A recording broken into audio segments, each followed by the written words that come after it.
ఈ ఫోటో చూడండి. స్వామివారు, అమ్మవారు ఏకాంత సమయాన్ని గడిపాక ఆమె బయటకొస్తుంటే అక్కడున్న చెలులు సరదాగా అమ్మవారిని ఆట పట్టిస్తున్నారు. ఈ శృంగారభరితమైన సన్నివేశాన్ని ఊహించి ఎంతో అద్భుతంగా తన కీర్తనలో వర్ణిస్తాడు అన్నమయ్య. ఆ పాటే 'ఏమొకో చిగురుట ధరమున'. అయ్యో! అదేమిటండి ఇలాంటి పాటా ఇది అని అనుకోకుండా చూడండి. రీల్ చివరిలో మీకో విషయం చెప్తాను. ఇక లిరిక్స్‌లోకి వెళ్ళిపోతే ఏమొకో చిగురుట ధరమున ఎడనెడ కస్తూరి నిండెనో భామిని విభునకు వ్రాసిన పత్రిక కాదు కదా.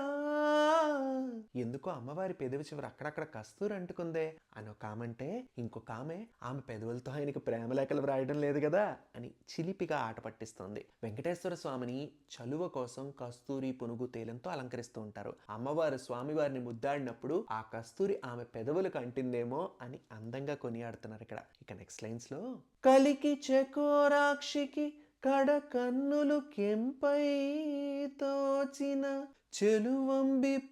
చెలువంబిప్పుడిదేమో చింతింపరె చెలులు నలువున ప్రాణేశ్వరుపై నాటినా కొన చూపులు నిలువగ పెరుకగనంటిన నెత్తురు కాదు కదా.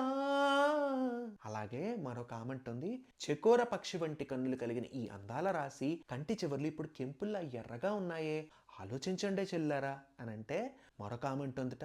ఆమె ప్రాణానికి ప్రాణమైన భర్తపై సామర్థ్యంతో అందంగా తన కొనచూపులను బాణాలుగా నాటిందేమో, అవి ఆయనకి గుచ్చుకున్నాక వాటిని తీస్తుంటే ఆయన రక్తం అంటుకుని అలా ఇరుపెక్కేయేమో కదా అని మళ్ళీ ఆట పట్టిస్తున్నారు. చాలా చక్కగా వర్ణించారు కదా అన్నమయ్య. అదేమిటండి దేవుళ్ళ మీద శృంగార గీతాలు రాయడం తప్పు కదా అని అంటే నేను ఒక్కటే విషయం చెప్తాను. ఆ దైవ స్వరూపాల యొక్క ఆలుమగల దాంపత్యం, వారి అన్యోన్యత, వారి మధ్య నడిచే వలపు సన్నివేశాలు అందంగా మనకి అందించడం నాకు తెలిసి ఇక్కడ అన్నమయ్య ఉద్దేశం. వారిని ఆదర్శంగా తీసుకోగలమని, గిల్లి కజ్జాలు, అలకలు, కొంటె చేష్టలు, సరసాలు ఇవన్నీ లేందే సంసారానికి సారం ఏముందని తన భాషా పాండిత్యంతో మనకి ఇక్కడ చెప్పాలనుకున్నారని ఇక్కడ అనిపించింది. అందుకే సాక్షాత్ భగవత్ స్వరూపాలను సైతం కవులు ఇలా వర్ణించారు. అలాగే మన గోపురం పైన బొమ్మలుగా శిల్పులు చెక్కారు. అలా చెప్పిన వారు, చెక్కిన వారు తప్పు చేయలేదు. కానీ మనమే తప్పొప్పులని తడబడుతూ ఉంటాం.